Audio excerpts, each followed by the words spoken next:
to another edition of Targets in Focus, the programme designed to give you a better insight into the Forex market and analyst projections. Joining me now to discuss several emerging market currencies today is Cristian Maggio, Senior Emerging Market Strategist at TD Securities in London. Now Cristian, the term currency wars, first coined by the Brazilian finance minister, has come back into the limelight recently, following policy easing by major central banks across the world. What base case scenario have you built your dollar Brazilian real forecast on over the next 12 months?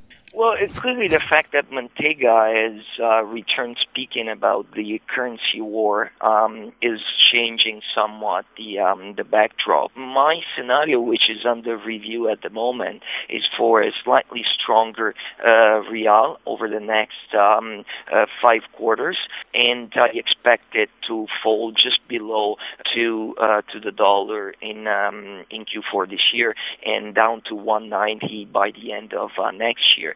However, there seems to be a strong commitment also from the central bank in Brazil to keep the currency weak, not below the 2.01 level, which is a commitment that may work in a risk-averse or risk-neutral environment. But if the overall sentiment improves, all currencies will be caught into a cycle of appreciation.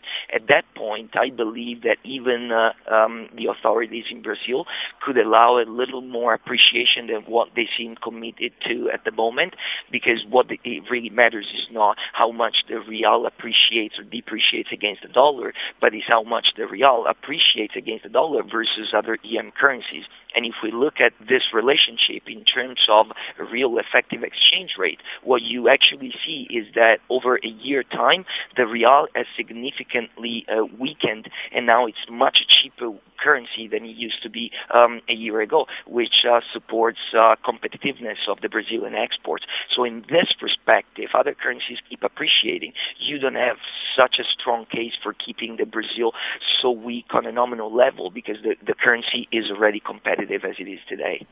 Concerns remain about India's fiscal fundamentals, growth and political stalemate.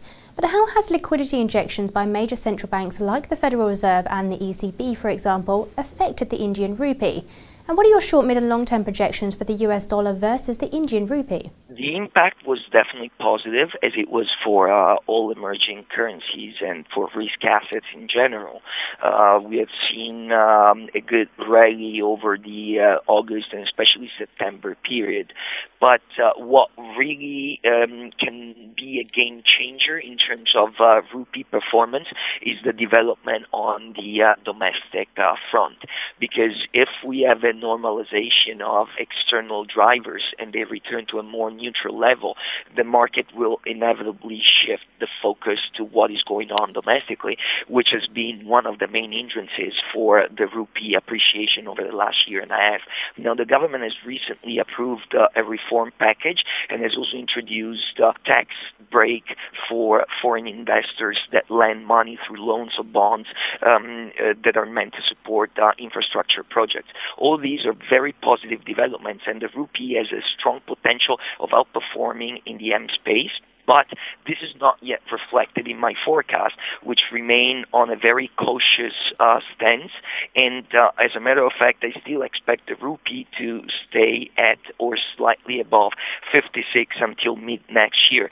But that's based on the assumption that the global crisis will linger on. Also based on the fact that the government was not expected to implement any meaningful reform over the forecasting horizon. Now, if the government does this is a big game changer, as I said before, but the risk is that the government may lose its political support and we could exchange reforms for political instability, which would also be a negative development. So we still have very high risks that something goes wrong. But if the government can manage to keep the majority that is supporting it together and deliver the reforms, then I believe that the rupee has a strong potential to appreciate even below the 50 handle to the dollar.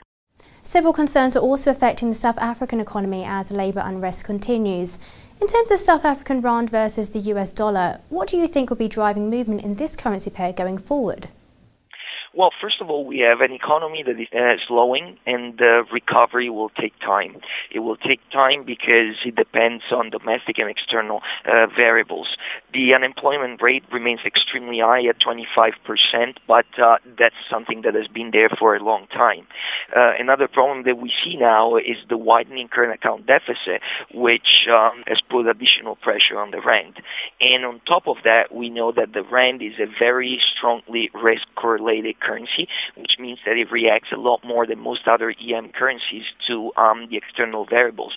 But if the market normalizes and you have a return of risk appetite, it works exactly the other way around, with a stronger appreciation than average because it's a high beta.